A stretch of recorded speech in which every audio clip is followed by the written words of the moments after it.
Hi everyone, this is Kerim with SolarAcademy again, and today I'm here with Sean White of Sean White. Everyone in the solar industry Hey, pretty much knows Sean White. He's one of the oldest names in solar education, training, certification for NABCEP and beyond. And we're going to talk a little bit about everything relating to solar storage and our missions with SolarAcademy and what Sean does all around the US and the world with his educational initiatives, courses, and everything else.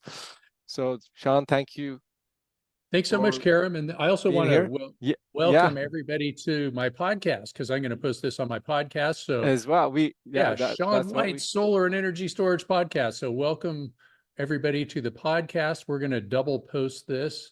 Yep. And another thing I thought it was just kind of interesting is how we kind of met. Is Yep.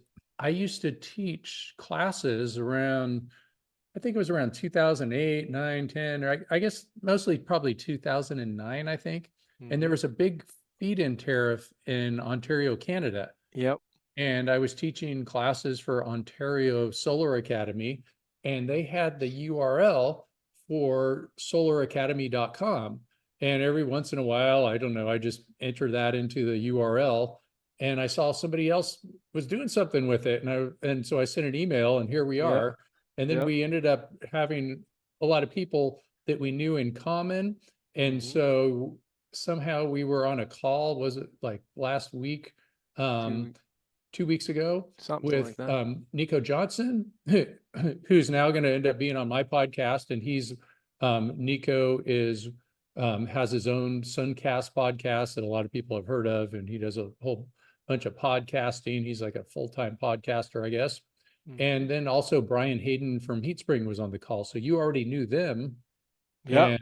and so Yep. we just ended up hanging out on the Zoom Yep. and hooking some things up. And so here we are, and I thought that's pretty cool.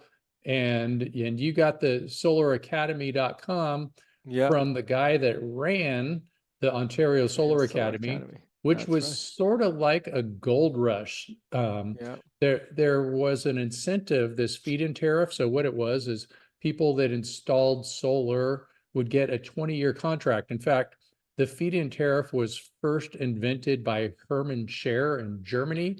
He's a German politician. And recently, I actually had a podcast with a friend of Hermann Scher because we could get Hermann because he passed away. His name is Ike Weber, and we Mm-hmm. were talking all about feed-in tariffs. And so it really kickstarted the solar industry. It was a 20-year contract. And so if some of these projects say were started in 2010, they're going on to get paid until 2030 at 80.2 cents per kilowatt hour. That's what the price was. For the Yeah. when I got familiar with the Ontario market, which was around 2012, the 80 cents price was for residential Yeah. and 40 some cents for utility. Yeah, I think Was it was that the 44. same Yeah. prices that you're referring Yeah, to? that So they did not go exactly. down from 2009 to 12 from like Yeah, okay. I didn't I was realize thinking that. I don't know if it did or not, so I'm just Uh-huh. curious if utility was even higher before then, but probably not. Yeah, and the feed-in tariffs have gone down dramatically, Yeah. just like the price of solar. And Yeah. originally they were set up, I think it was so that people that invested in solar would get a return on investment, something like 9%, I think something like that. How many percent? I think it was like 9% is just kind of the goal that Yeah. they were trying to set up. I mean, But it depended on how much margin was being made in the whole construction Mhm. process because you can price the final price to the ultimate buyer, which generally is a big insurance company or some pension fund that holds that asset for 20 years or 18 years after his first 2 years. Because generally, the way those assets were built were there would be probably 2, 3, 4 different owners from the origination of the solar development Yeah. project to the finishing of the project. And once it was finished and operational and had 1 or 2 good years of data, then the big owners, the big asset owners would hold them for a 9-10% return. But of course, the pricing for those projects, I mean, there was so much margin in all stages of development, whether it was early stage up to NTP, up to COD, or during the EPC process also, like it was just a high margin environment. And that's why actually I was looking into the Canadian market back then, because in 2009 is when I entered the solar industry after having been an internet entrepreneur and tech industry worker prior to that. And we had built CivicSolar, which was kind of like an Amazon marketplace. Yeah, I like remember that CivicSolar. Yeah, So you're the one that started that? I was one of the 3 co-founders. Yeah. Great. Awesome. And yeah, with my 2 co-founders, Michael Goldberg and Michael Paler, we started CivicSolar in 2009 and ran it and grew it to about 70 employees until 2019, and then we sold it to our largest brick and mortar competitor, CED GreenTech or GreenTech. Oh, CED bought CivicSolar. That's right, in 2009. And you made billions, so you're a billionaire. That's cool. I actually made more money from my first venture, which was one of the earliest social networks in the world. Which are you started... Tom from MySpace? Is that your nickname? I was essentially, I don't know if you know the Bebo.com, which was kind of the MySpace for the UK Irish market, but it was ran from San Francisco, interestingly, because it was another tech entrepreneur. Lots of Irish people there. Yep. People named Sean, stuff like that. So I was kind of like the Bebo of Turkey. Again, ran from San Francisco, and we were kind of the Friendster MySpace equivalent for the Turkish market, where for a while, we were the largest Turkish website in page views. Wow. Yeah, we had millions of young Turks. So what happened to that? We sold it to essentially the equivalent of Yahoo of Turkey, because at some point we surpassed their page views, and it was a defensive move for them and their primary investor, Tiger Global, which is a big hedge fund / private equity and tech investor out of New York. So that's why you're on the Forbes top 10 billionaires list? No, I never really aspired to be, or so after that exit actually is when I said to myself, okay, I made good enough money now that I can just follow my heart into something that has more social impact and less monetary. So you got into solar. Yeah, and then I got into solar. CivicSolar exit was okay. It wasn't, we didn't lose investors' money. I think we had huge impact in the world and in the world of distributed and resi and small commercial solar in the US market mostly, but also beyond. And it was a great experience for a decade. We educated essentially, not in the way you educate, but we educated in a slightly different way, thousands of contractors to essentially, we handheld them to do their first few projects, and then hopefully kept them as loyal customers to keep buying panels, inverters, and all the other related equipment from us. So the kind of education we were doing was a little bit more like a value-added reseller education, educating electrical contractors, general contractors, HVAC contractors, and the like about which panels to buy, which panels work with which inverters, how to properly size a system. So where was CivicSolar? Yeah, we started, I don't know if you know the Hobart building, right at the intersection of 2nd and Market in San Francisco, downtown, right above the Fidelity and the Citibank at the corner of Post. I think sorta. Yeah. Just must be them. It's 100 and at this point it's a 110-year-old building. I think it was completed in 2014. I mean, 1914 was when the build was That must have officially been opened. some expensive real estate. And then when did you No, it was a Class B building. It was not one of those Class A buildings. We were paying when we second in first started. market? That's pretty downtown there, right? Well, yeah, nowadays it's super cheap down there because Huh. it's zombie land. If you've been to San Francisco downtown recently. And did you say you sold in 2019? Is that what you said? Yeah, but so I built two companies in that building in San Francisco. My prior social networking business, Mm-hmm. I also started it. So, and Mm-hmm. it's a 20-story old Spanish style high rise for its era. In 1914, when that building, Hobart building, was finished, it was the tallest building in San Francisco with 20 stories. And at its 100-year anniversary at 2014, I was its second oldest tenant, having been in the building for 10 years. Mm-hmm. And a lot of the tenants were small companies, small practitioners there were therapists and accountants and small businesses. But then every once in a while you would get some cool startups. And we actually at some point we had the full floor of the 16th. I'm trying to remember which floor. I think we were on the 16th floor, and we had the whole floor.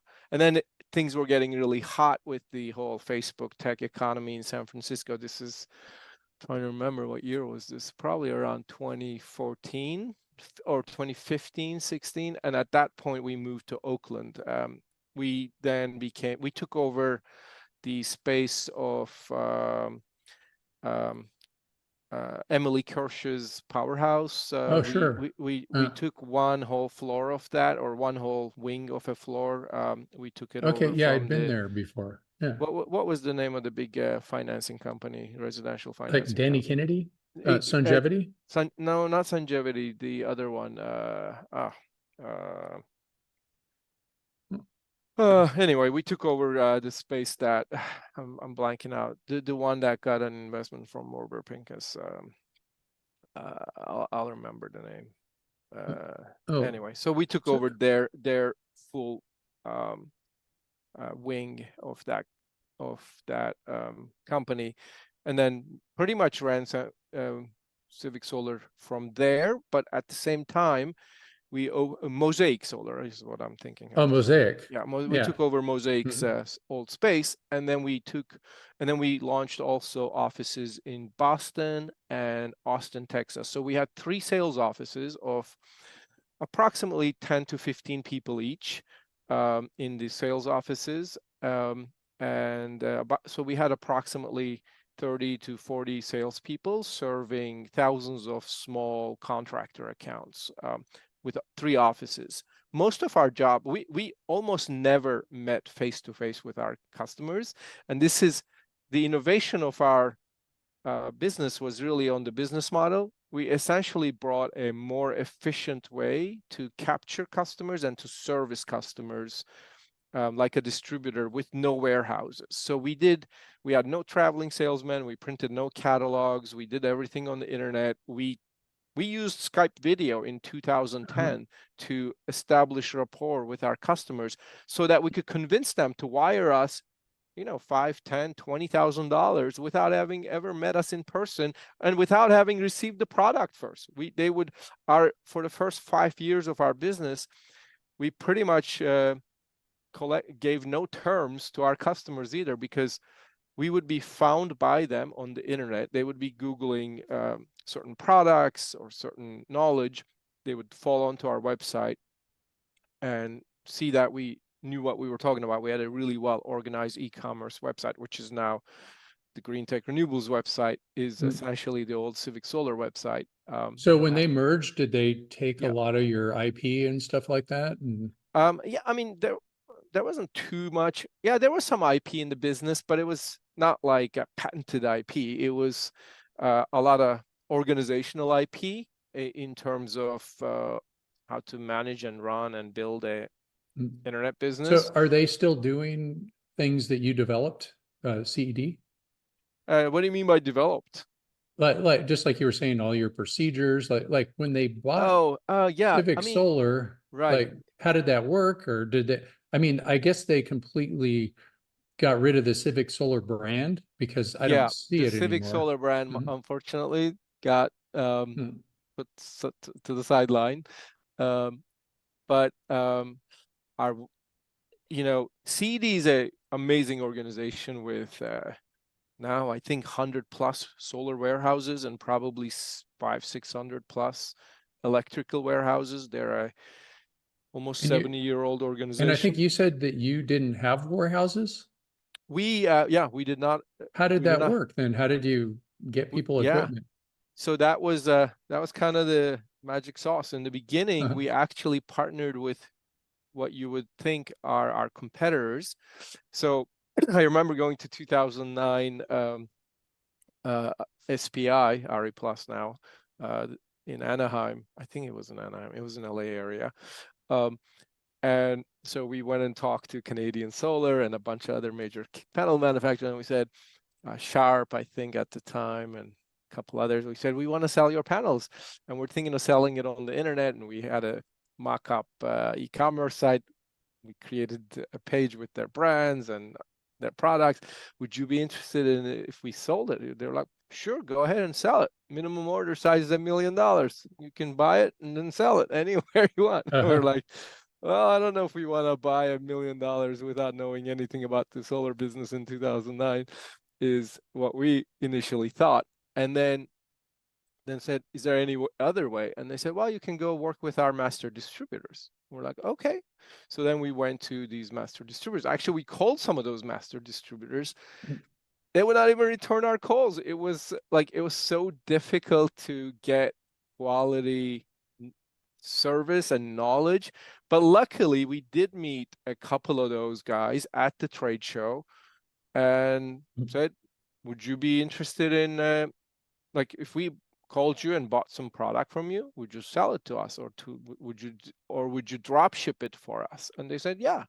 So essentially, in the first actually 4 or 5 years, what we did was mostly generate business and then drop ship it from our competitors. But if the order was big enough, we could have the products drop shipped from the warehouse of the panel manufacturer or the inverter manufacturer, even for big inverter orders and things like that. So we essentially worked as almost like a something of a hybrid of a broker / value-added reseller business model without carrying any inventory for the first 5, 6, 7 years. And then at some point, when there was too much demand and not enough supply, it became difficult to secure supply and product. At that point, we started securing some inventory, mostly panels, so that we could use that as the anchor to get some business and then sell the other stuff. So it was a more of a bootstrap approach to building carving a 2-3% market share for ourselves in the grand Great. resi and commercial market of solar, which is billions of dollars now. So yeah, Great. that Great. was a 10-year journey, which ended in a nice way with CD Green Tech. Great. Yeah, CED, I think I'm pretty sure they're the biggest distributor right now. Yeah, they are. Yeah. And So it and looks then like you have a degree, an MBA from Harvard that's Business right. School. So That's right. that probably helps open some doors. Yeah, it did. Uh-huh. Definitely. It And, definitely did. Yeah. and then Yeah. and looks like an engineering and management degree at Yeah. Northwestern. So Industrial engineering degree from Northwestern. That was yeah, my so undergrad. you're Like I was telling you, I grew up in Turkey and came to the US for college. Came to Chicago without having seen the school. I was accepted and I came with a suitcase in my hand and you learned landed at about being cold. being cold. That's Yeah. right. Great winters in Chicago. Yeah. Yeah, Yeah. probably a little different from Istanbul. Actually, Istanbul gets all 4 seasons. We do get about a couple of weeks of snow every year in Huh, Istanbul, pretty I much didn't most realize years. that. Yeah, Huh. yeah. Istanbul is more north than New York. and Paris, actually, Okay. if you Huh. look at it on a latitude basis. But then southern Turkey is kind of like at the same latitude as maybe Florida or Mm. Georgia. So we do get nice warm weather on southern Turkey and also on the Yeah. Aegean coast facing the Greek islands. Yeah, a lot of history there. That's right. Yeah, that's right. Great. Yeah. So, and then you might wonder how did my Solar Academy idea start? And Yeah. so because we were in the business of educating in a VAR style all these contractors, I would observe our sales floor and we would be constantly repeating the same few keys, 2, 3, 4 sentences about each product that we took away from our training, because our vendors, like people like Nico from Trina, or And you mean Nico Johnson? yeah, Nico Yep. Johnson, who used to work for Trina. Trina, and all the other major panel manufacturers, inverter manufacturers, racks and racking manufacturers, they would come in to our offices. They would send their channel managers or their partner managers or their regional salespeople or trainers or product managers, depending on the company and the role. They would send these people to our office to train our people in person for an hour. We would make sure that every week we would have at least 1 hour of training for our salespeople, account managers.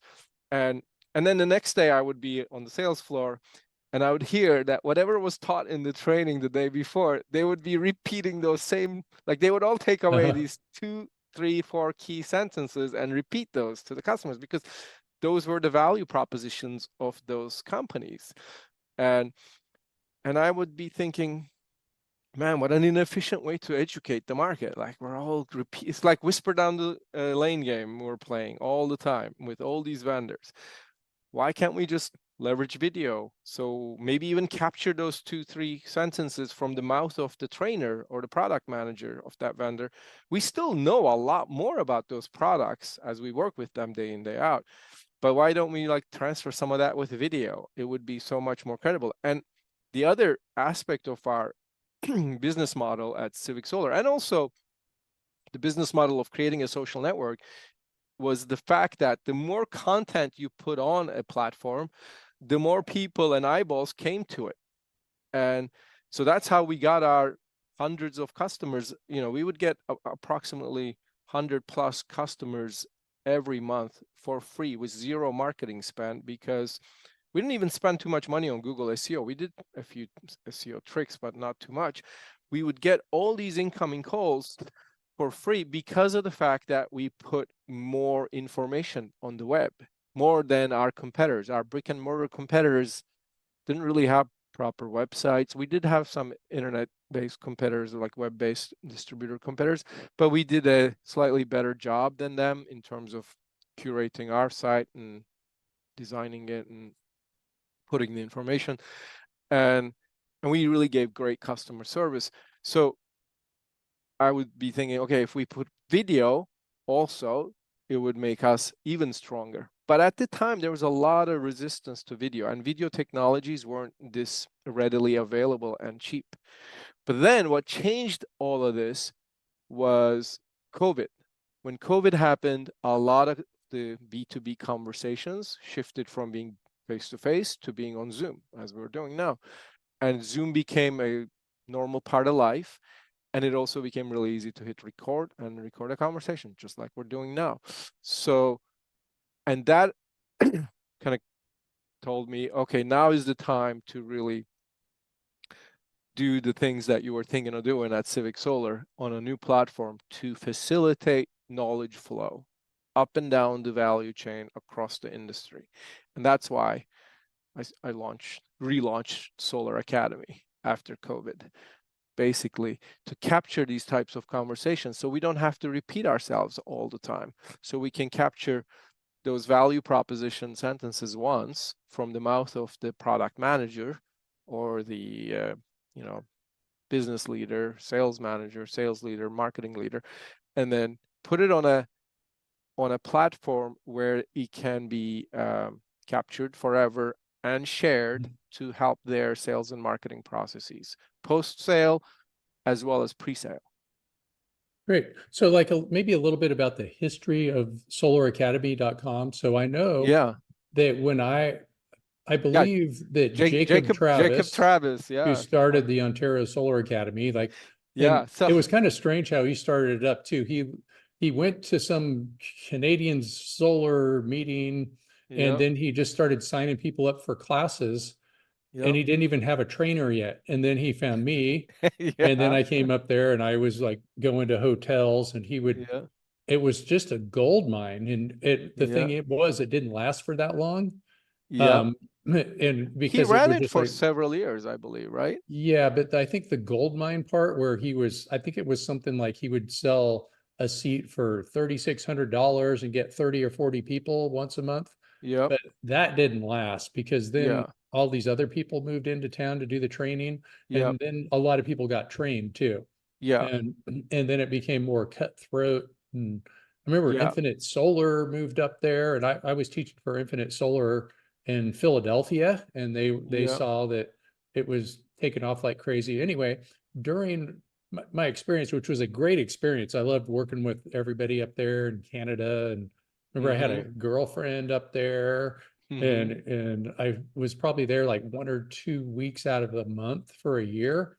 And but Mm-hmm. then all the, all the easy signups for the classes went down. I remember the last class I taught there was like maybe like 5 people, and he probably gave them discounts, and it just, and he had Mm-hmm. like huge bills because he was like renting a big space, and not, all these people Yeah. working Yeah. for him and stuff.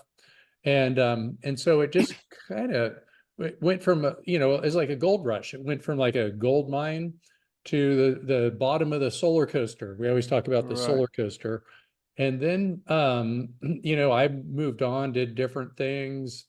Yeah. And I know, I think he had a couple other trainers. He was trying to like pay less for trainers so he could still make his hundred thousand Yeah. dollar months he was shooting for. Yeah. But I don't know much about that mhm, business at that time mhm, and the details of what Jacob did, but Jacob has been super helpful to mhm. me because in the early years of CivicSolar, we were doing pretty well with our distribution business.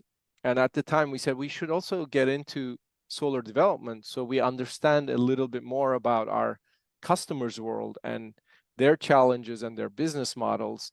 So, and we started thinking, okay, what do we do? We definitely don't want to compete with our residential and commercial customers here in the US market. And we looked into developing utility scale solar farms. And then the Canadian market seemed the best because they had those 40, 44 cents, Yeah. 45-cent Mhm. feed-in tariffs for 20 Yep. years. Mhm. And so, and then I started poking around that market, um, Googling information, searching on LinkedIn, and that's how I met Jacob. And Jacob connected us to at the time, a young, probably Michael Zimmerman, who was at the time probably in his late 20s, early 30s, former investment banker, quit his investment banking job and started some solar development projects in the Ontario region. And with him, we developed 2+ megawatts of solar utility solar farms, 3 of them, and that's how became we became partners with Michael Zimmerman of Group for Solar in the Canadian market, and Jacob was essentially the person that introduced us. So he has been a very helpful Great. person to Mhm. me, and in that whole 2 years of Canadian adventures where we developed these solar farms, I kept in touch with Jacob. I would see him, not at every trip, but maybe every other or every third trip that I would do to make to Canada from California.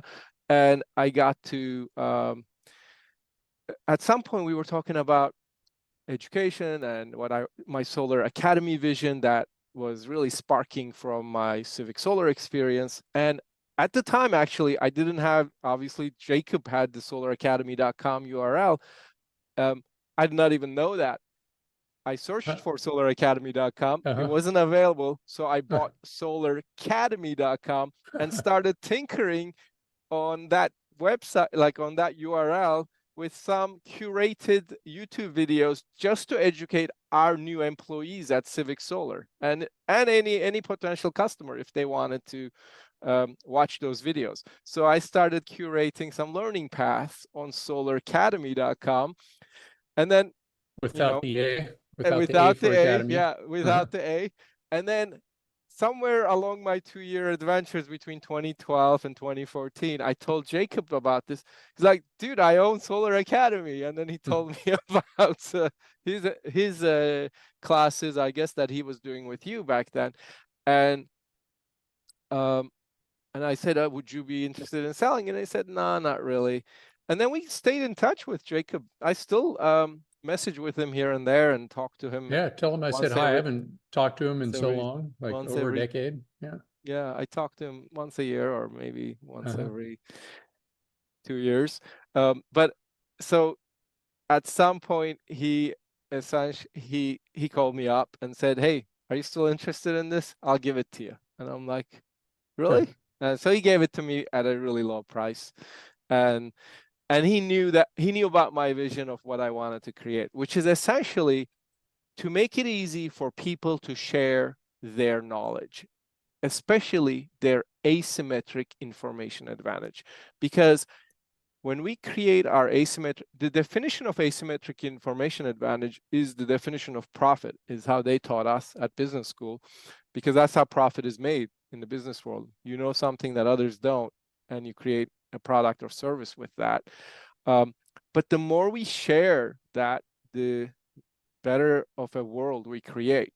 And the initial instinct of people is to not share that information advantage from a game theory perspective. That's also something they teach us at business school. But I think the more we play that game theory way of living, the more wars we have. And the more we play the game of sharing, givers gain, and we create more things by that knowledge.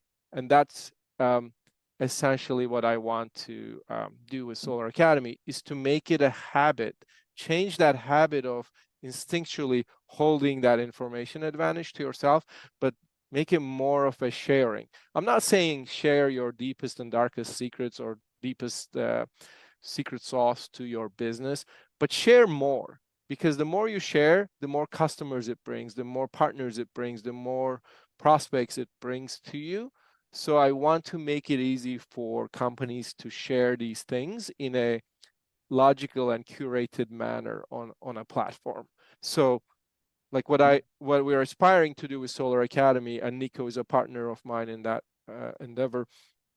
Nico Johnson. Yep. Yeah, Nico Johnson. We want to capture, like, if you go to a SPI or RE Plus trade show or Intersolar, there's tons of conversations happening on the trade show floor, on the booths. Imagine being able to capture 80% of those conversations, and imagine having a place where you can go and search for those conversations. The trade show business is not going to go away. People still will want to connect in person and have that deep human connection, but also having a digital platform that complements that knowledge transfer and have a place where you can search for knowledge, and not just like training knowledge like you are training, but product knowledge, because these companies are constantly, there are thousands of companies innovating products and services all the time in the industry. If they could all put out a press release for every cool innovation they did, we would have so much more data than the 5 vertical media companies that are really covering the industry. And so essentially I want to create a platform that captures more of this information to ignite more innovation and more commerce, for an opportunity for those looking to do that. Great. So Yeah. it sounds like you're using some of your experiences from Yeah, social media it's a mesh of and my two. solar and It's putting a it all mesh. together. Yeah, And it's a then mesh. people don't have to go to the trade show and they can learn. And I kind of even look at my podcast like that too. Yeah. We had the 50th anniversary party for NorCal Solar, which is an ACES, American Solar Energy Society chapter. Mm-hmm. And we posted me interviewing people at the party. And so it was kind of like people being at the party. It was kind of, Yeah, yeah. yeah, So exactly. you're like, so like what you were saying is, if you can go to the trade show, record Yeah, some things, and then it's like you get in on the conversation, even if you're not there, or maybe you were there and you're just in a different conversation. right. Mm. But in our current business model at SolarAcademy, we don't even go to the trade show. In fact, Nico Johnson's Suncast Media now has a division um, uh, where I'm actually helping them to create a business where we are creating marketing services, essential, a marketing service agent, marketing agency in a way where we're providing those video capturing capabilities at a trade show. But you don't want to capture all these conversations necessarily at a trade show either. Like a lot of good conversations happen on Zoom when a salesperson or a marketing leader or a business leader of any company is talking to any prospect or customer, and if they could just hit record and record themselves talking, explaining something really well, and after they hang up the call, I'm like thinking to themselves, man, that was really good, I explained that really well in a way that resonated with that customer. Imagine if they could reshare that conversation on their profile page on SolarAcademy. That's the experience that or that's the user interface and the format of content that we are designing on SolarAcademy. Maybe I can give you a quick tour of it if you like, because essentially I would like to be able to promote you and Brian Hayden's HeatSpring and the classes you guys create there on SolarAcademy. Great, yeah. So this is how we do it. Make you an affiliate and you make some money. Yeah, totally. So another thing though is mostly my listeners are audio. So they're driving and things like that. So maybe even though you're kind of showing us something, we can kind of make we can put a link audio to friendly. Or make it maybe well, I don't know how to give this view that I'm going to give on my screen share of the SolarAcademy website in an audio friendly way, but I guess they can go to solaracademy.com. So we're at solaracademy.com. And not the solaracademy.com, which is a separate business that trains salespeople on how to be good residential salespeople, which is a separate business. They could get rid of the and just have plain old solaracademy.com like you do. Honestly, I think those things matter not that much. It's it's the business and the execution and all the other details that matter so much more. And so anyway, we're looking at your website and it has solar conversations. Yeah, so and then you have like energy tool base and different conversation. Looks like Zoom calls, I guess, just like us. So we're going to be on there. Exactly. And so and what I generally capture is, so for example, now let me do a quick search here with energy tool base in the search box.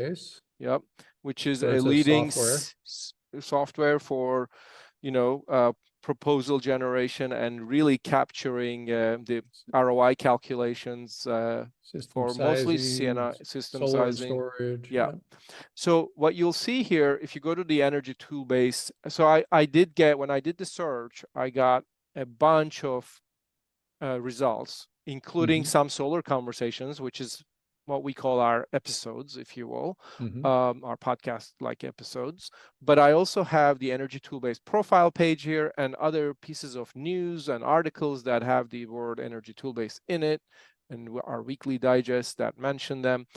But first, I'm going to go to the energy tool-based profile page. And what you see here are all the conversations that we capture with them. This is me interviewing various people, leaders from Energy Toolbase. Adam Gerza, who's very active in many areas of the solar industry and a key person at Energy Toolbase since their early days, essentially almost like a co-founder, if not a co-founder. Yeah, it looks like a whole bunch of conversations. What do you got about? Yeah, we talked about 10 or 15 there. Yeah, we have probably like 1, 2, 3, 4, 5, 6, 7 separate conversations talking everything about what the Inflation Reduction Act means for the solar market, to the economics of residential battery and storage, to NAM3's effect on the CNI solar market, as well as the residential. And then me interviewing their various different product leaders within Energy Toolbase, talking about various modules of the software platform, you know, and their newly launched enterprise services division, and as well as their Acumen EMS module, which is great for forecasting and you know, Great. EMS. And then you know, our last conversation was with their product manager that talks about, you know, various solar plus storage So operational do you performance. recruit people to be in these conversations, or do they find you, or a little bit of both?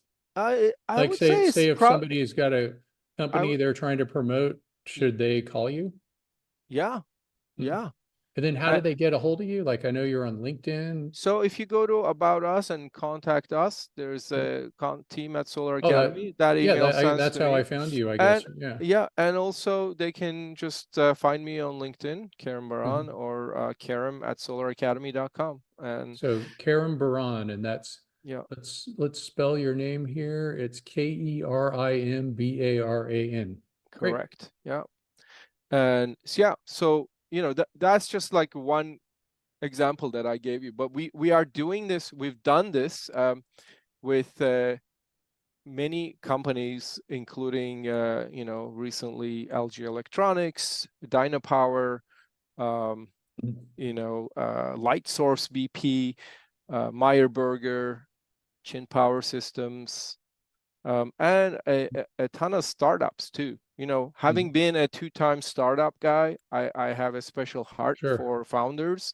And so anytime a early stage startup that is making some traction, getting some customers, found their, you know, their product market fit and a proven MVP, I love to promote them. And we do that almost for free. So, and let me tell you a little bit about our process. We call it teach, but we're not really teaching in the way you're necessarily teaching. We define teaching as whether you're marketing, selling, or training in the advanced energy industry, you're teaching something to someone. So we make it easy for you to share your wisdom with others.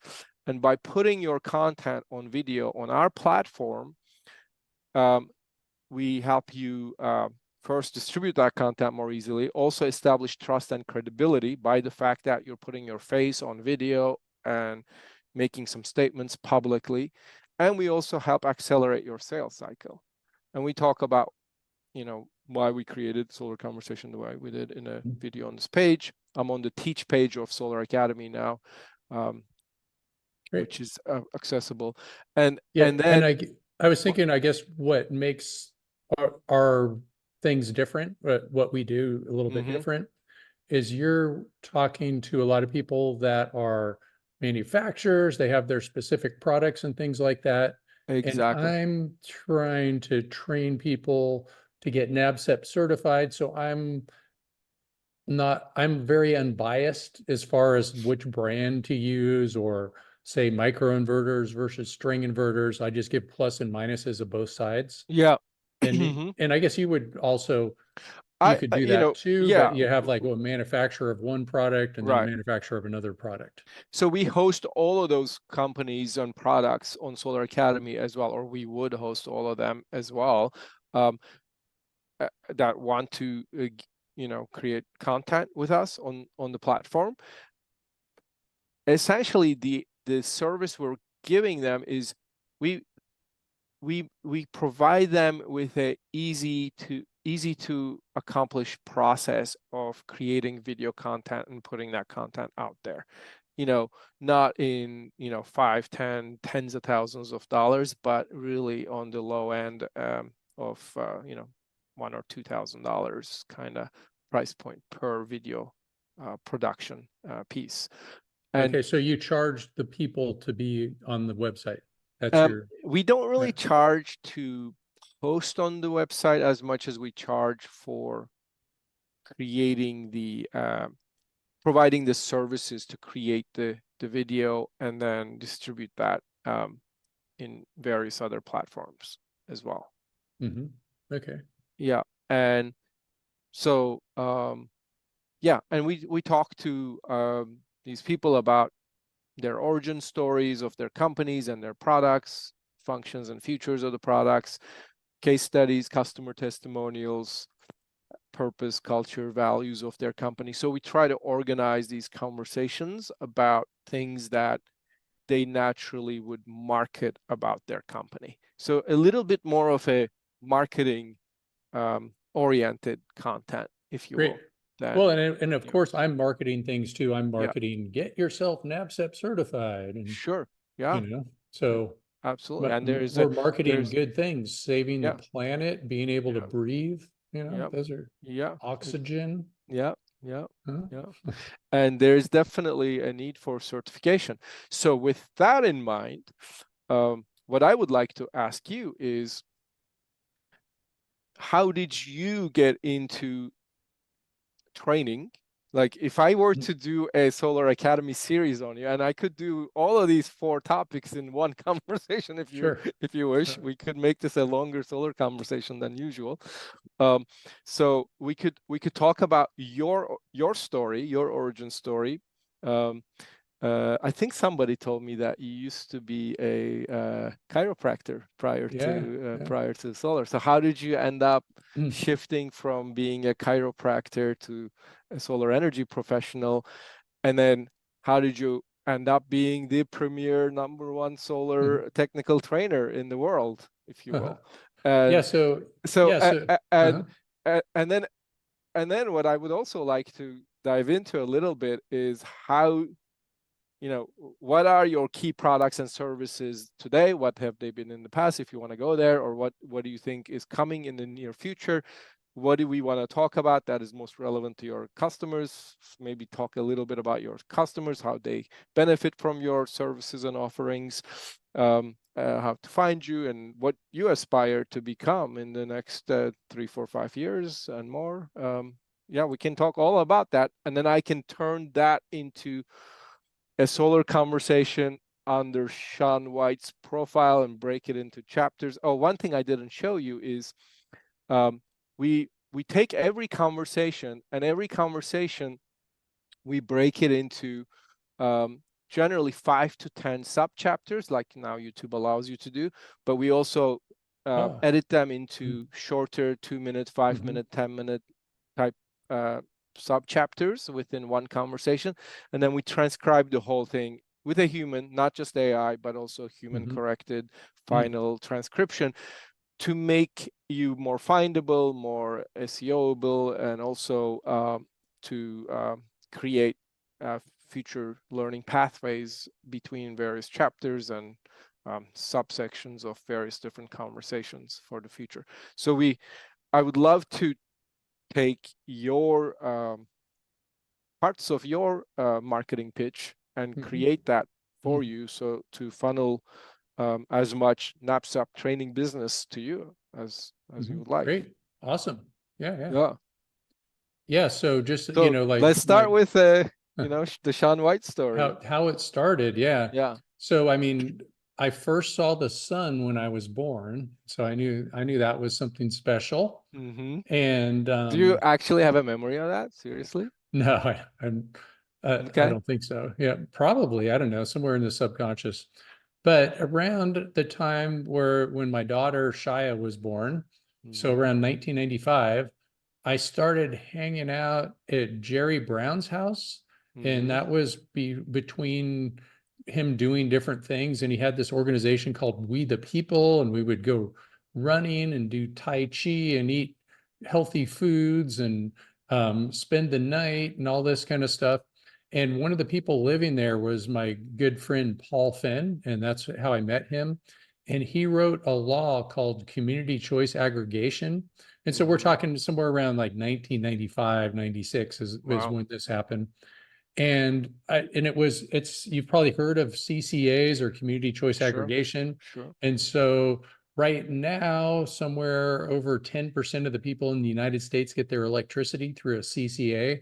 And Mm-hmm. essentially what they're doing is they're decoupling the purchasing of electricity from the wires and distribution and all that. So the Yeah, utility yeah, gets to keep the wires and the distribution and the billing, and then the municipality gets to make a CCA, community choice aggregator, and they purchase the electricity, and it's always greener and cheaper, the yeah. electricity with a CCA. And so Is it always cheaper or is it the same price sometimes? sometimes it's pretty close, and then sometimes they're all different, Mm-hmm. Sometimes you can opt for something that's even greener, Yep. like 100% green, and maybe it's even Mm-hmm. more expensive.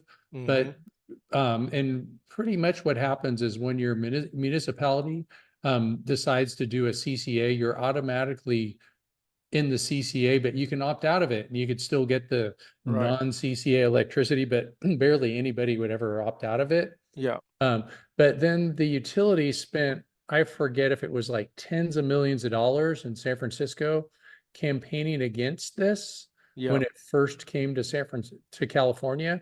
Yep. And my friend Paul Finn and me holding up signs and things like that. I remember we were just like making signs and campaigning and meeting with supervisors and things like that. And we won. Again, I remember the newspaper article was like, it's a David and Goliath story, Yeah. because it was just like small timers against millions of dollars with, of utility campaign money. Yeah. And so I was doing some technical research for him. And you got to remember, back then the Mm-hmm. solar industry was way different. Yeah. It was even in the year 2000, which was years later, Sure. there was a whole gigawatt of solar in the whole world. Well, yeah. So Yeah. I would just guess there was probably like a couple hundred megawatts in the whole world back Yeah. then at Yeah. that Yeah. time. Yeah. So there's like many, many projects that are just, the one project is more than that. There's a lot of people Yeah. listening right now. They're like, what? I've done a whole bunch more than that. I'm, And I want to take us to our mm, solar charts section for a mhm, second on Solar Academy. Under the Learn tab, we have a solar charts section. solar And, charts. and Okay. then we have this historic, I only have it going And back to 2004. I don't have the okay, prior yeah. charts. And so there's 3.7 gigawatts worldwide. 3.7 gigawatts, 2004. Yeah. Yeah, So and then going to last year or 2022, we have 1,200 gigawatts, and yeah, so it's just, adding about probably that's 300. 2 years ago. Yeah. Yeah, yeah, and yeah, I mean we're pretty much So doubling every two and a half yeah, I years, think, right? what is it? Next year, we're expecting to get 2000 gigawatts, which is 2 terawatts. And 2,000 then, total, right? yeah, 2000 total. And Yeah, then by 2030, they're expecting a terawatt a year. I I think it will be faster than that. I will. Uh-huh. They always. Do you know Tony Seba? He talks about this. They always predict, like, this has been exponential growth. If you look at these graphs, they've been Yeah. Oh, and by exponential. the way, everybody, like I was Yeah. saying, how most of my podcast is Audio. audio, Yeah. or that's how I listen to podcasts, is Yeah. audio. Yeah. But I am posting this on YouTube also, and people can go to Great. SolarSEAN.com/podcast and get links to the YouTube or whatever they want. Perfect. So And just we'll mentioning that. create a Yeah. profile as SolarSEAN under our Thanks. training section for Solar Academy. We do have a directory Mhm. for that.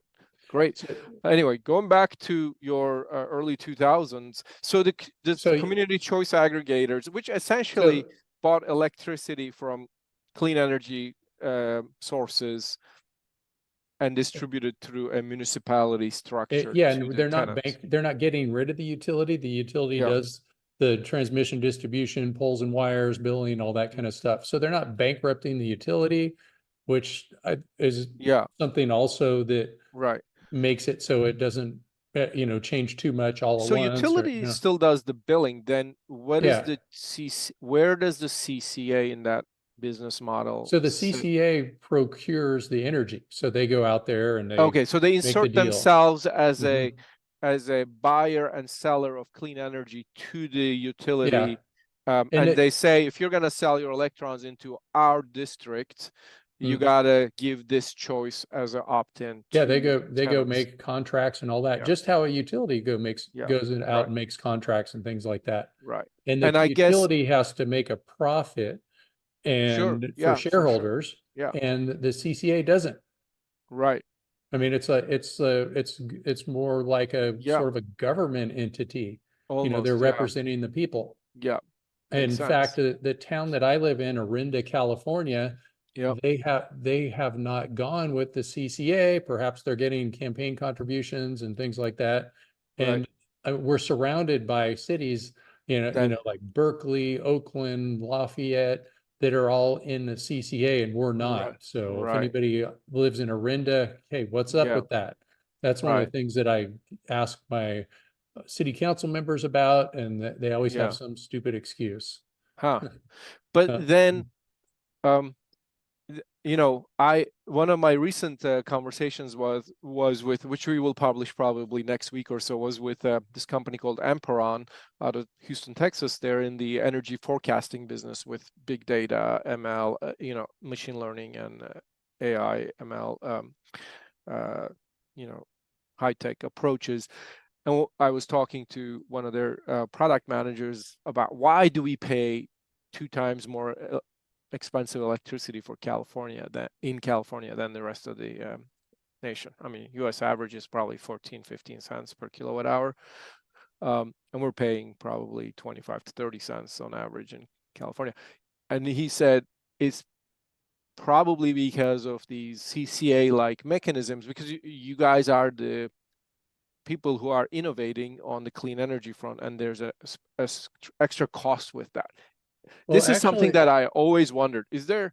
How much truth is that? Okay, I'd love to hear. I think that's totally the opposite, because if you look at the utilities, they're for profit, and they have to bring a return on investment to shareholders and all that kind of stuff. So they have to bring the price of electricity up for that.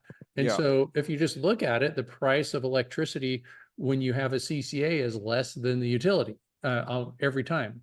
I've never heard of like the cheapest CCA price for electricity, the one that they opt you into.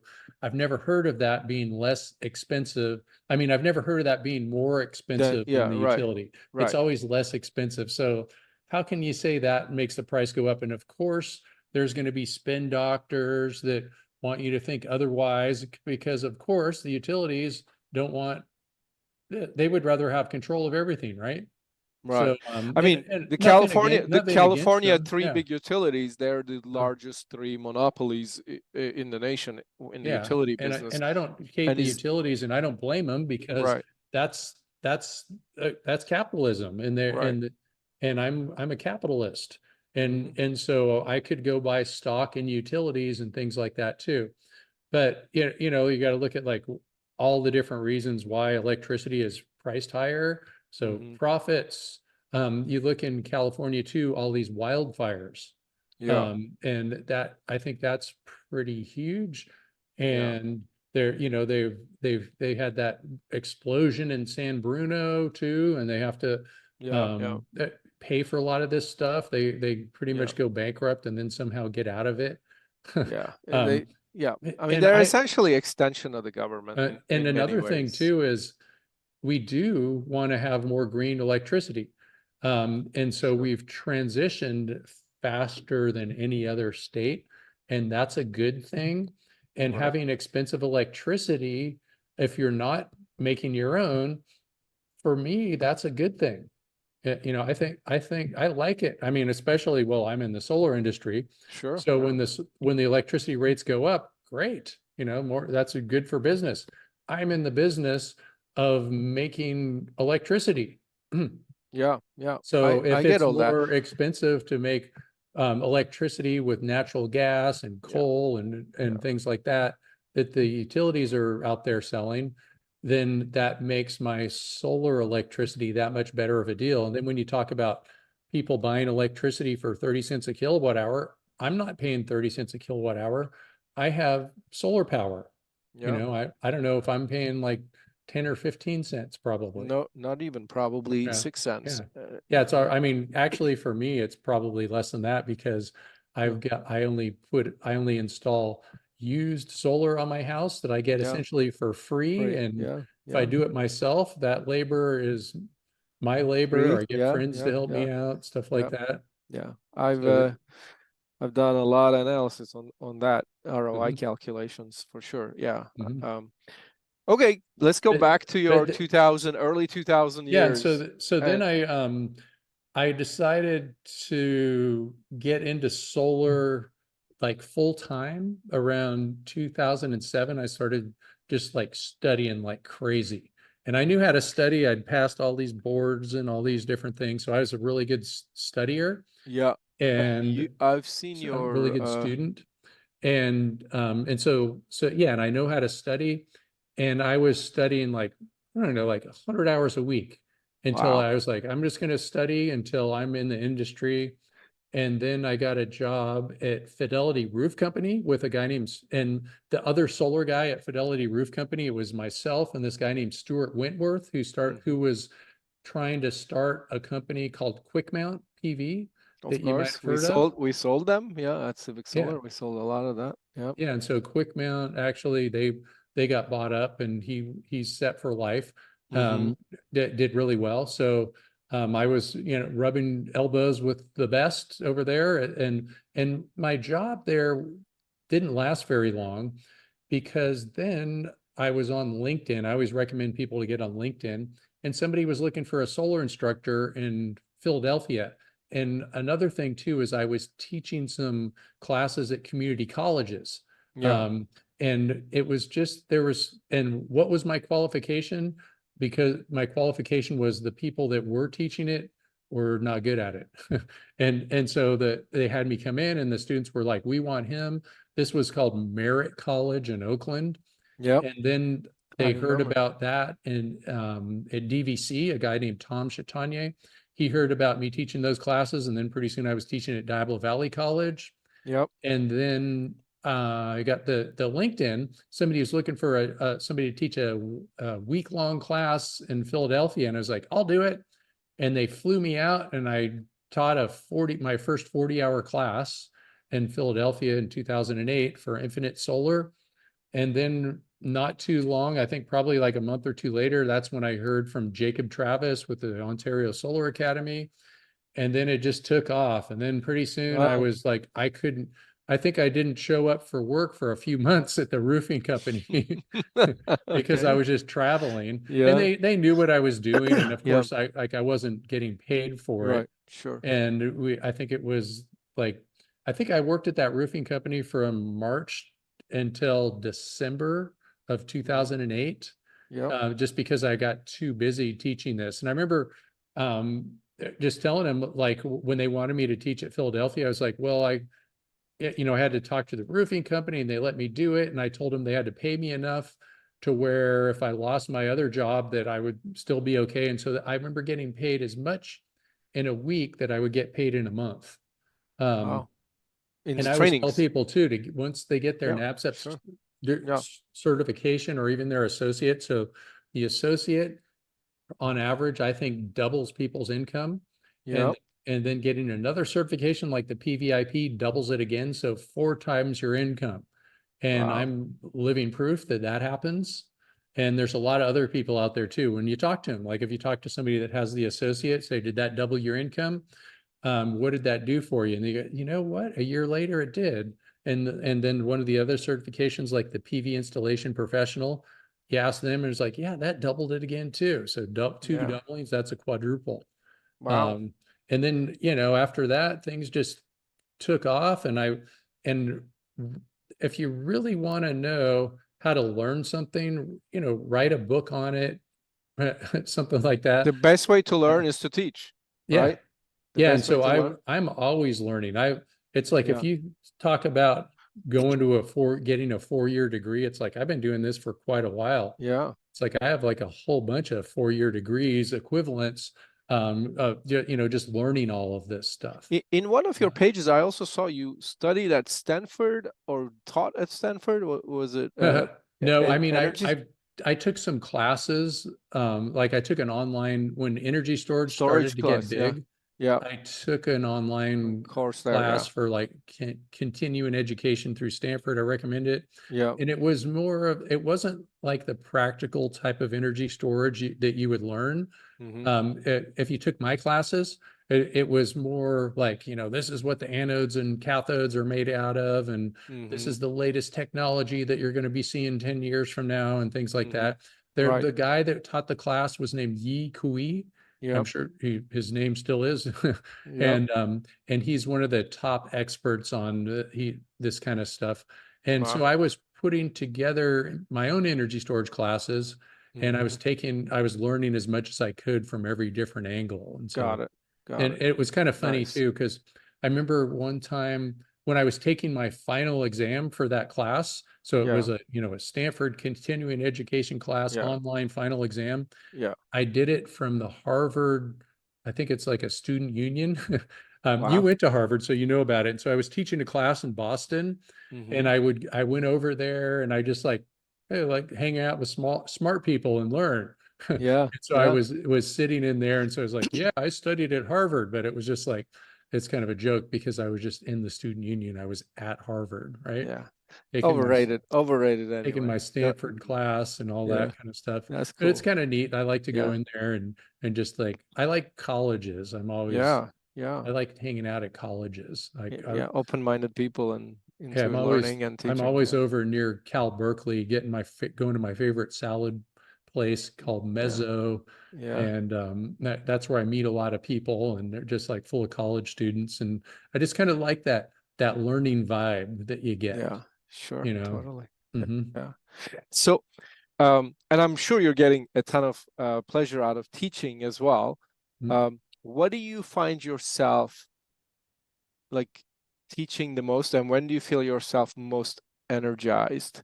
Like, because something that I feel is I like learning and teaching as well, but if I'm teaching the same thing all the time, over and over again, it gets a little boring for me. And in fact, one of the energy tool-based product managers that I interviewed, he used to be a professor of English as a second language, and then he got not so bored, but he got kind of bored of it. That's why he got into coding, and that's how he found his path in career as a coder of software, and eventually at energy tool-based, and has been there for 6-7 years plus maybe now. But like, how do you keep that energy going in what you're doing, and how can SolarAcademy help direct people?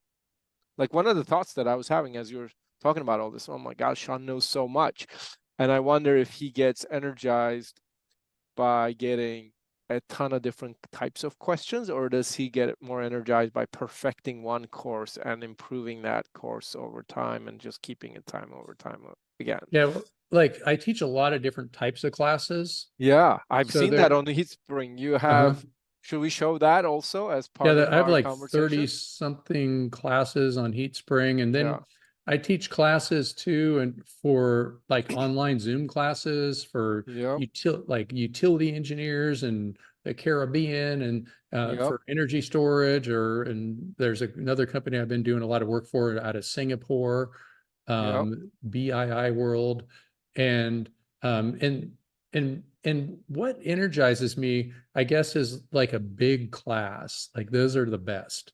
yeah. Like Like a some big people, classroom, you or mean? yeah, just like a lot of people. Like, yeah, I see. I remember the first RE Plus, the first time they called it RE Plus instead of SPI, I'm that gonna they I'm gonna that they cut you off for had. a second, and just for 1 second, for Uh-huh. SolarAcademy viewers, I want to take us to HeatSpring, which is one of the leading educational platforms for the clean energy Yeah, and if you go industries. heatspring.com/Sean, Oh, okay. I did a that's Sean White page, but that's obviously we I can do think that'll Sean probably get here. you, Yeah, and that yeah, I've takes you to seen all this my page classes. before. Yeah, this is your And then profile page as mhm. as a teacher here, and all the different courses And and so we have bundles of bundles that are courses, multiple courses, and then and then you have 32 32. courses. Yeah. Wow, this is really cool. Yeah, I remember seeing this. This is So very that's cool. yeah, that's a lot of work putting all And a that bunch together. of, and some free courses as well as Hmm.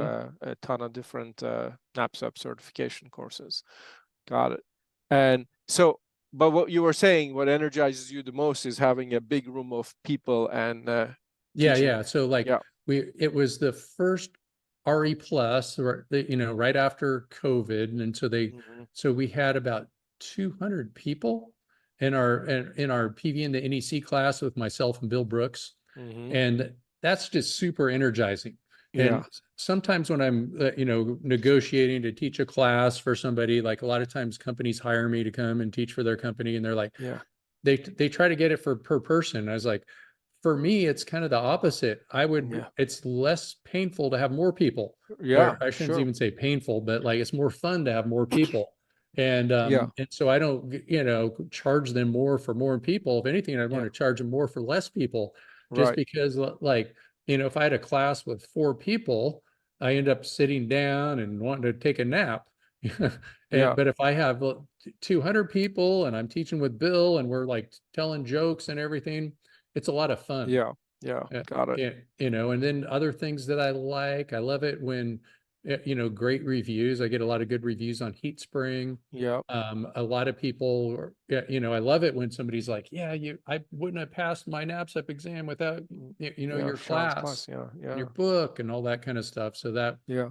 that makes me feel good. That really energizes me. I remember one time I was taking a NABCEP exam when they used to do them in person, and I was standing in line or something like that.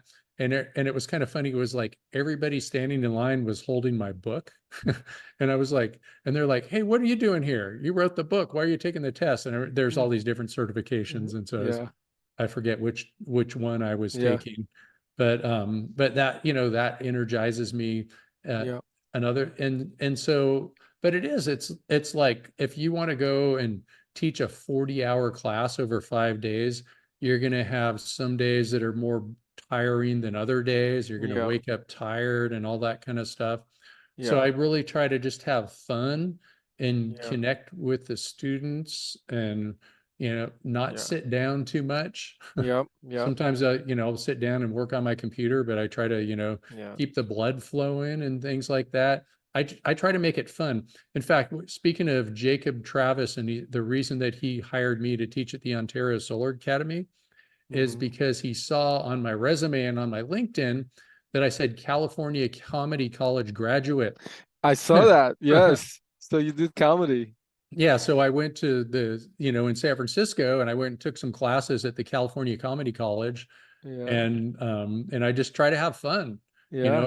It's like, what better way to learn than to learn while you're having fun? I remember when I was younger, they used to have like laugh and learn traffic school, but I just think like learning and having fun and is Yeah. just makes it so much better. And so I try to make learning really fun as Cool. much as I can, especially with my heat spring classes. And Yeah. so my heat spring classes, we spend like hours and hours and hours sometimes just making 15 minutes worth of video. And I have 5 people that work for me that help edit the videos and things like that, and try to make things fly around on the screen, just make little fun things and Yeah. say things that are unexpected, that just to make them fun. Yeah. And I think that about out of every 500 people, there's one person that gets, is like, come on, we need to get serious here. And so, Yeah. Yeah. and then the other They feel 499, guilty for they having love fun. it. Yeah, Yeah. they love Yeah. it. And then, Cool. and so I only cater towards those, 99.8% of people, or Got it. whatever it Got it. is. Yeah. Very cool. Yeah. For people to get a sense of your style, which one of these courses, free courses on HeatSpring, would you recommend? Yeah, the one that's the intro, like there's like an intro class. Is this Intro to Solar PV Design and Installation Code? Yeah, and, that's a and free code? class. Yep. And that Hour one. 46 Yeah. minutes. That one. And You I would think that recommend it's this one? is that like 10,000 people have taken that class? Yeah. Wow. So, 10,000 and we people. redid Yeah. it too. So Yeah. I'm Wow. sure the reviews are even better for the more recent Yeah. people that have been taking that class. It Yeah. gives people 1 hour of NABCEP credit. Yep. And the reason that we put that one together was just, to give people an idea of how fun it can be. So, Great. uh, Got it. and good, lots of learning. It's sort of like the greatest hits. Yeah. And if a larger company is planning, like what's a large audience? You get it at the conferences, I'm sure. Where else do you find yourself getting large audiences? Is it Well, within big utility companies or within big corporations? I don't know, do you get to go train or to educate people at Amazon and Google and Facebook? Because they're going to be major I'd hogs like of to. energy. They're Yeah. really going to be the biggest consumers of energy because, IT and energy, computing and IT and AI has been growing at 25% in energy consumption per year for the last 10, 20 years. And they're very soon going to overtake the transportation sector, I hear, in energy consumption. So these guys got to learn. So I'm just curious, like, where would you like to go and So I would catch these think like large audiences, and how would you like I to would train love them? to go do that, but I don't think Google or Facebook or anybody like that is probably going to send 200 people to a Yeah, class. they probably have a core team of 5-10 people They might focused on have that. already Yeah, been educated before they sure. ever went Yeah, there, and they might yeah, go to they still might take some of my classes. They're probably yeah, already NABCEP certified before they yeah, already got hired. yeah, But I'd love to do that. I mean, as you could see, that one class had over 10,000 people yeah, that have taken that class on Heat Spring. So that's a pretty big crowd. And a lot of times people, hire me to go teach classes in different places. It's kind of funny too, living in California, more solar in this state than any other state. yeah, But I do a lot more in-person classes on the East Coast yeah. for Makes some reason, sense. Yeah. just like, Well, because they're earlier on in their solar education journey. Probably. Yeah. yeah. Most And then most plus there's more people, but then there's a whole bunch of states, right, right. Yeah. So Got it. And the customers are generally utility companies, or are they corporations or all different things. Yeah. installers, different Yeah, players in the a value lot of chain of times the solar there's industry? even like people get grants to do workforce development, that kind of Uh-huh. thing. Yep. Yep. But it's just all completely different. Yeah. Got it. I've done a bunch of classes for grid alternatives in Washington, DC, Yep. which is Sure, we also know kind of them. interesting because their headquarters are a bike ride away from where I am. Yep. And then I go teaching for them across the other side of the country, Yeah. but Makes that's sense. just Yeah. the way Yeah. the grants work and things like Yeah. that. Yeah. Um, Got it. I've done a lot of classes for the Carpenters Union, Yep. Yeah. and And you are also now obviously generating good business and income from your online content, uh, if you will, right? yeah. Do you want to see my tax forms? No, I'm kidding. No, but I'm interested in understanding how SolarAcademy, like what courses are being found most useful, and like which ones should we highlight? Yeah. So yeah. Great question. And also Uh, curious as to how you are planning to evolve your business, and is there like what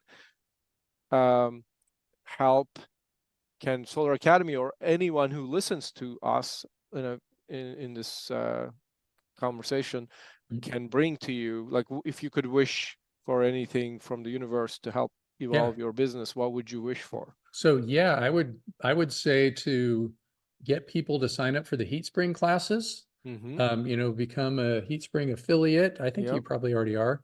Yep. And then as far as which classes, Yep. typically people start off getting the NABCEP associate. So I have a Mm-hmm. NABCEP PV associate boot camp. Yep. And a lot of people will also sign up for a combination package, and they would go for their PV installation professional, which is the gold standard NABCEP certification. Mm-hmm. And that requires 58 hours of training. Mm-hmm. And the first 18 would be the PV associate class. Yeah. And so I would say that so it's got the PV associate plus the 40-hour advanced class. Yeah. And those are my two most popular classes. I would say that that's over, even though I have 32 classes, Right. I would say over half of my business are those two classes. And So maybe my 30-hour class is another one too. so I'm That's gonna go pretty popular. here to this Mm. Heat Spring Sean White page and scroll That's down to the courses. heatspring.com/Sean. Yep. And then you can see just in the courses, so they're not the bundles, Yep. but it's the one that shows up first This is one, the boot Solar camp. Yep. PV Bootcamp NABCEP PV Associate Exam Prep. Yep. That one. And so Yep. that one, we could see that over 3,000 people have taken that Yep. class. Yep. And then next to it is the 30-hour advanced PV certification training. And that one will qualify people to take the other certification exams, like the PV specialist exam. So there's like the design specialist, commissioning maintenance specialist. Yep. Um, and there's also an installer specialist. And then to the right of that one, we have the 40-hour advanced PV certification training. Got it. And the 30-hour also, a lot of people take that one for continuing education. So if Yeah. they already have their NABCEP certification, you go on there, you take that 30-hour class, and that covers you for the PVIP continuing education that you have to have every 3 years. And it's the easiest way to do it. And not just the easiest way, it's the funnest way to do it. Yeah. Cool. Okay. Mhm. And so you are basically training people to take the NABCEP certification. Is HeatSpring giving this NABCEP certification, or do they go to somewhere else to get Yes. this certification So test? we're an associate provider, and also I'm an associate provider. So sometimes people have me do it in person, Yep. and they just contact me directly. And Mhm. HeatSpring is online. If they want to have me do it in person, they contact me directly. If they want me to do a Zoom class, they contact me directly. Yep. And so myself and HeatSpring, we are PV associate providers. Mhm. And then we're also, and so But you take our who? class and Yep. then you pay us $150, and Yep. then you take the NABCEP associate exam. Where do you take the NABCEP associate exam? And you take it at home on your own computer most of the time, or at a testing center, but almost everybody does it on their own computer with a webcam.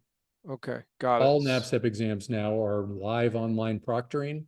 And so Wow. there's somebody sitting there watching you on the webcam. Oh, wow. Wow. Mhm. Very cool. All right. And then and then there's that would be for the associate.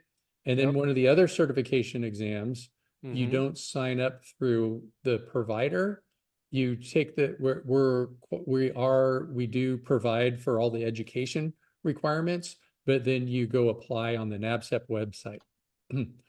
Okay.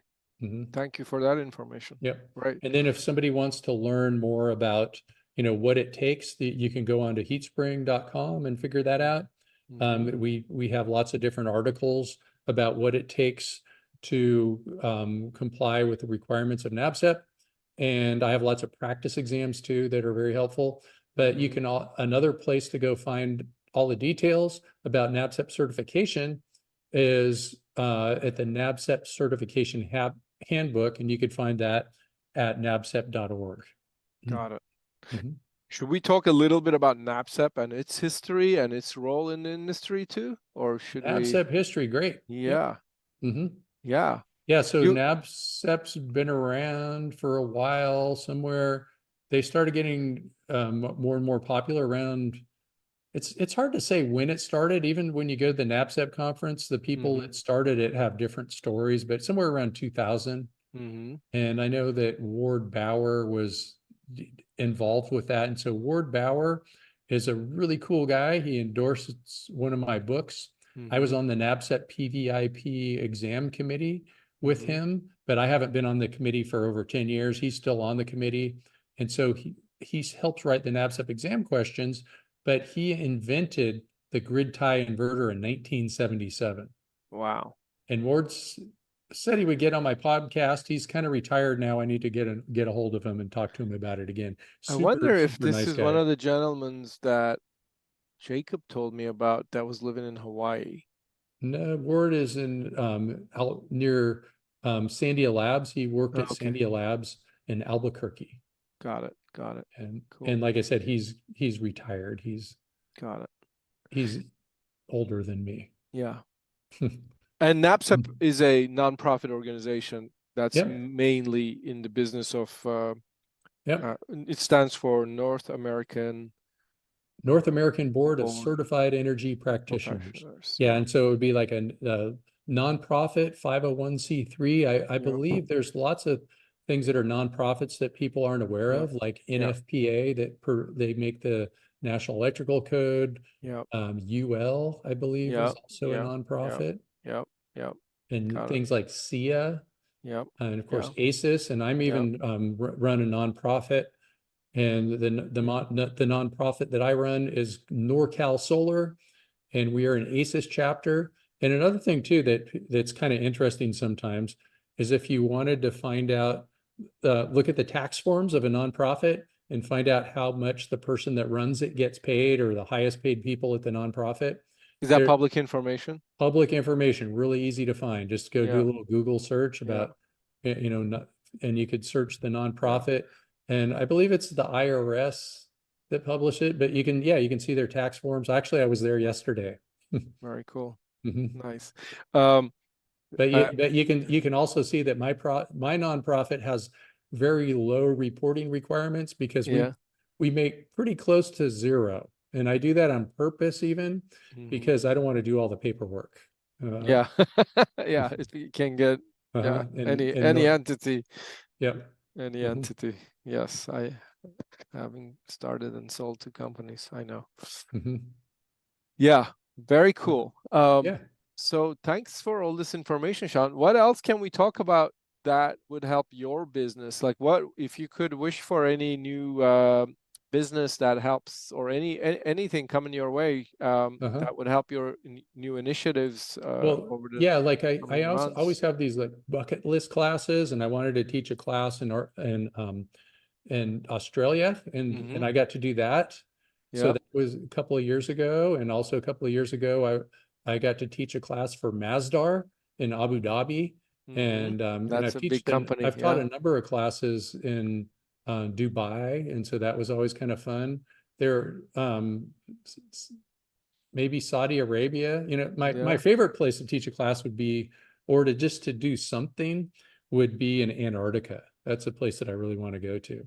I Wow. want to have some sort of job. The South Pole Yeah. would be the best, but I'd go for McMurdo, When something you like that. when you And go to these places, do you actually act as a practitioner too, in terms of an energy professional? Like, do you actually wire up things and install and make? mostly just for training.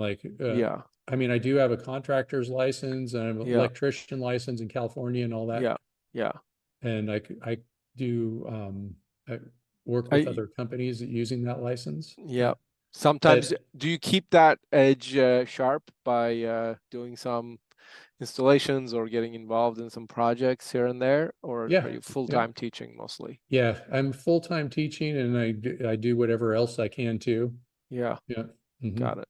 But Okay. maybe even double full-time, right? Like everybody in this industry Yeah. that wants to, yeah. Sure. I remember we were talking about, like, when I was the earlier days, and when I was working with Stuart Wentworth, the founder of QuickMount, at the roofing company. And it it was it was strange for me, because I've always been an entrepreneur, and I had this job that ended after 8 hours. And I was like, what do I do? Like, I didn't really know what to do. It was still sunny outside. Yeah. And so then I would put together PowerPoints, and pretty soon I was using those PowerPoints. And Yeah. but Very cool. and so I've always been an entrepreneur, and it's just strange working for different people. Yeah, full time. And it's not like I don't work for other people. I work for I'm always I'm on Zoom calls this morning, and different Zoom calls, trying to figure out scheduling for when I'm going to teach a class in New Jersey and stuff like that. Yeah. Cool. Mhm. All right. Well, And I think, so my wish, yeah, though, is to just have this Antarctica. industry grow really Okay. a lot, to have a lot of people sign up for my heat spring classes, because that material is already there. And so I Yeah. spend way more time, like 100 times more time, putting together an hour of class than just when I go teach a class for an hour. So, Sure. and I'm always super sharp and rested when I'm putting those together, and I have a lot of people editing those. So online is great. And Yeah. then with the HeatSpring classes too, I answer every question every day. So Okay. So like you if have somebody asks that. a You yeah, if have somebody that. asks a question today, I answer it at least by tomorrow, if not Got it. sooner. And it And makes it a lot easier too to do it that way, because I yeah, don't have like this big backlog of things and people really like it. And it's kind yeah, of fun. It's my version of social media. So I right. get on there and I just, answer all these questions. Yeah. And Almost like a ask me mhm, anything yeah, outlet yeah, for you, yeah. And basically. people love the HeatSpring classes that I put together. Yeah.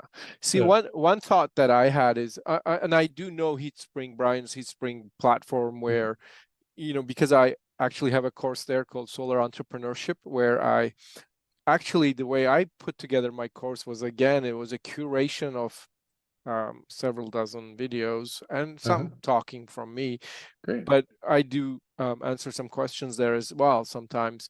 But I always wonder, someone who's so deep in knowledge like you, if it is the most efficient way to get that knowledge out is like through text-based Q&A. And so sometimes, like, give this a thought.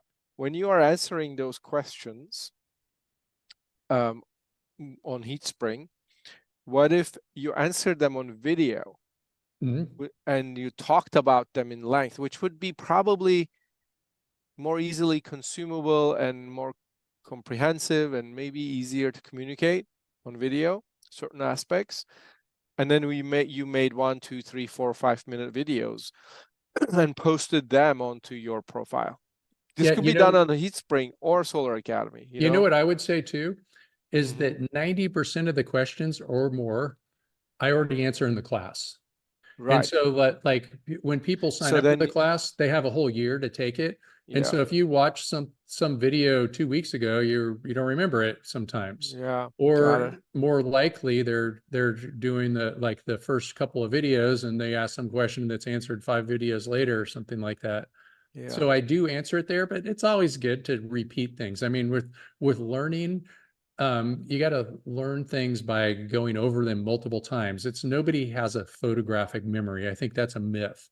yeah, And you don't sure. just learn something by one time only. Right. You got You to have to do it. do it over and over again. If I wasn't doing all this teaching and I took 5 years off, Yeah, what would I remember? There'd right. be a whole lot that I just would be too rusty on.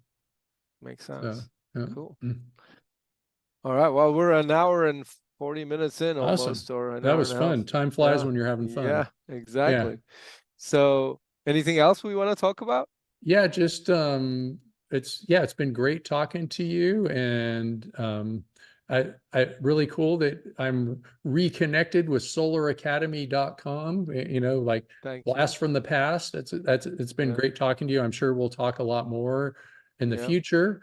And for my podcast listeners, thanks for listening, and go to SolarSEAN.com to find out all my links and connections and everything, where to take these classes. Get a hold of Yeah. me if somebody wants a class. If somebody is a key industry person, let me know. We'll put them on the podcast too. I always like learning about things myself, and this is a great way to learn things, is by doing what I'm doing the podcast, learning from you today, just right now. So thanks so much for all that. Yeah. No, All right. Well, thanks, Sean. Thanks for being here and sharing everything you did. And very thanks, happy to Kareem. co-produce this on your SolarSEAN and on SolarAcademy. All All right. right. Thanks so much. Talk to you Okay. soon. All right. All right.